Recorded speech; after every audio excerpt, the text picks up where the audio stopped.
Hello, gremlins! In today's video, I'm going to showcase some clothing I hand-painted with designs.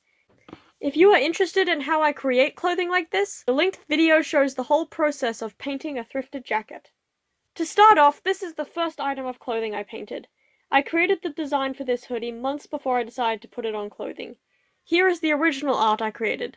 Thanks to one of my friends, who suggested I put it on clothing, for getting me started on this hobby I love. The design is a goat skull. Half the skull is overgrown with moss, with vines twisting around the horn. The other half is barren and cracked, with blood dripping off the horn. The eyes are black with glowing rings. On the growing side, the ring is green with a design of a flower in the center. On the bloody side, the ring is red. The theme of this design is Memento Mori, Memento Vivere, which translates to Remember Death, Remember Life. Half the skull is growing with life, the other half represents death. The one problem I have with the design is the placement. I painted the design on the back of the hoodie and didn't test how much of the design is covered with the hood. Unfortunately, when I'm not wearing the hood on my head, a lot of the design is covered. The next painting project I did was this skirt. To date, this is the project that has taken me the longest. I sewed the skirt as well. It's just a simple circle skirt. Around the hem, I painted mushrooms. There are fly agaric mushrooms, ink caps, chanterelles, and some miscellaneous mushrooms that aren't designed to be specific species. I also added moss along the hem, which is sponged on. As well as all the mushrooms, there is also a singular frog. This skirt was my summer holiday project last year.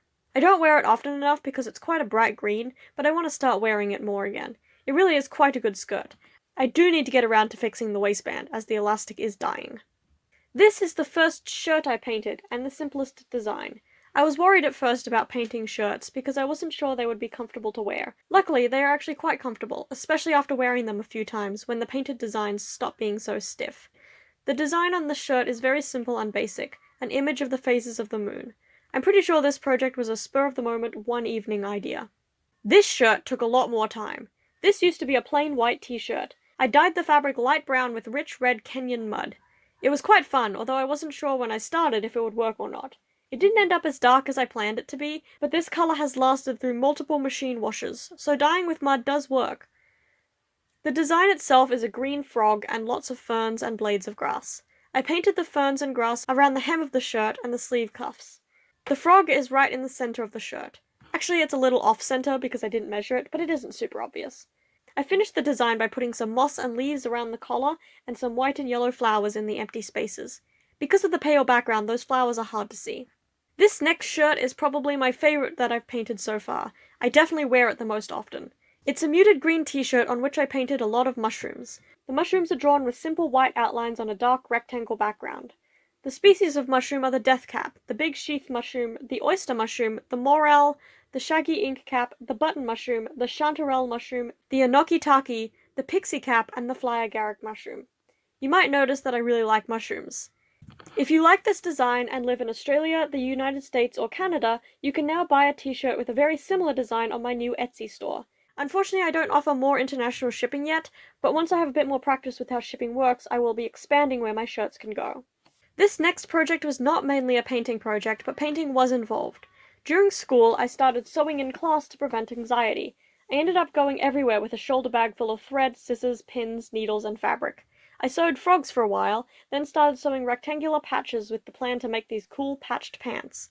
A lot of these patches were sewn backstage during the school musical. I was on stage crew, and when I didn't need to be carrying set pieces and props on stage, I would sew to keep from getting bored during rehearsals. There are a few patches on these pants which I painted. This patch has a fly agaric mushroom, as does this patch. I have another mushroom, species not specified, here. I have a shaggy ink cap mushroom here. I have a fern on this patch. Finally, I have a frog perched on a stick on this patch. You have all seen my most recent painting project. I made a full video of the progress. However, I didn't want to leave it out of this video, so here it is. Since the last time it featured on the channel, I added moss to the skull. This design is a skull overgrown with moss, mushrooms, and ferns. For now, these are all the clothing items I've painted. I really like painting clothes, and it's so nice to wear stuff you created. I will be creating more in the future, and if you would like, I can feature those projects on the channel. Thank you for watching this video. I hope you enjoyed it. If you liked it, please like the video and comment on which item of clothing was your favorite.